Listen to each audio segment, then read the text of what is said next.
Now we're going to be making butter cakes. There are two basic types of cakes, butter cake and foam cake.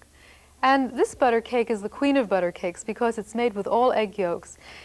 We have 5 egg yolks in this cup, and I've saved the 6th to crack for you so you can see how eggs are separated. Never hit the egg shell on the side of a sharp object because it can shatter. It's always better to hit it sharply on a flat counter like this. And then use your fingernails, your 2 thumbnails, to open up the shell as cleanly as possible. And if this happens, this is not an even break. Normally I use the shell to transfer back and forth. It's too risky, so I'll actually use my fingers, as long as they're clean and no grease on them, in case I want to use the egg white, because egg white will not beat if there's even a trace of the yolk or any other fat in it.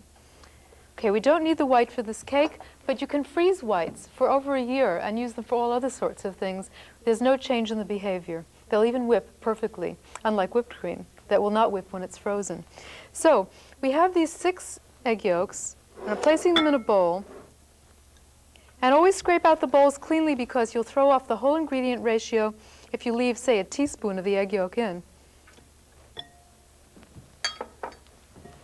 There's 1 cup of milk in this recipe, and I'm going to add approximately 1/4 cup of it to the egg yolks. It doesn't have to be exact here because it's all going into the batter.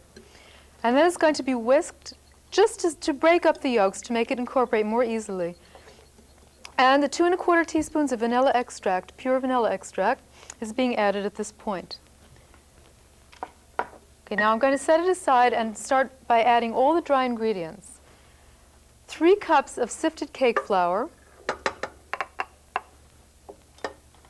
And it's important to use cake flour, not all-purpose, because cake flour has less gluten-forming proteins. It will make a much more tender cake.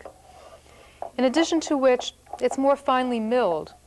So I'm using cake flour, but it has no leavening added because I want to add my own leavening in the proportions that I choose.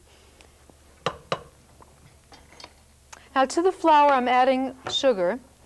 And this has to be super fine sugar. This is 1½ cups. It doesn't have to be actually, but it's much better if it is. And if you only can find all-purpose or fine regular granulated sugar, all you have to do is put it in a food processor or blender and blend it for a few seconds. You can even do it for a few minutes and it won't hurt. And it will be super fine. Now we're going to add the baking powder. This is double-acting baking powder, 1 tablespoon plus 1 teaspoon. And 3/4 teaspoon of salt. So in this system of mixing a cake, which may be a little different from recipes you've seen, all the dry ingredients are added together. And they're mixed so that instead of sifting them together, they're beaten by the beater so that they'll be incorporated evenly. A sifter does not incorporate it evenly without sifting at least 3 times. So this is a great, speedy method. In fact, this whole cake is quite foolproof. Even if it were overbeaten, it would not become tough because the butter is now added, and then just 3/4 of the liquid, not all the liquid is added first. And what happens is that the butter coats the gluten-forming proteins of the flour and keeps them from absorbing too much of the liquid so that it will not toughen. And at this point, I'm adding the remaining 3/4 cup of milk.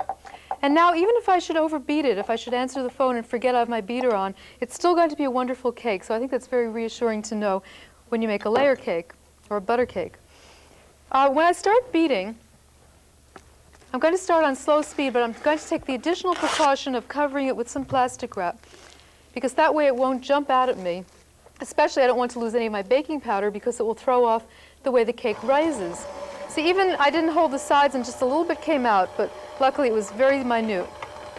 Okay, and I started on low, and then as soon as the dry ingredients are moistened, I'm going to raise the speed up to medium. And you can use a handheld mixer or even do this by hand. With a handheld mixer, I would beat on high speed.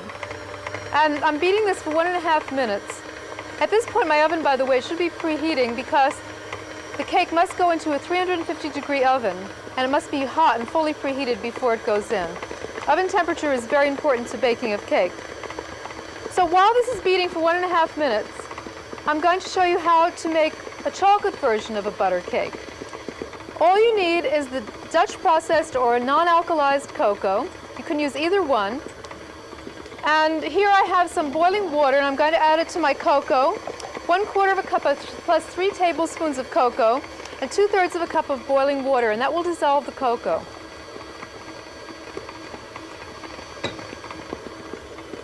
And then this mixture is going to be used in place of the milk that I was using in the yellow cake. Now you don't have to worry if the cocoa wasn't smooth to begin with. No need to sift here because the hot water, the boiling water, is going to completely dissolve the cocoa. Now this mixture must be totally cool before you add it to a cake. So this is just to show you how to make a chocolate version of a butter cake. I'm not using this now for this cake. Okay, this is about 1.5 minutes. As I said, you needn't be too concerned with exactly how long.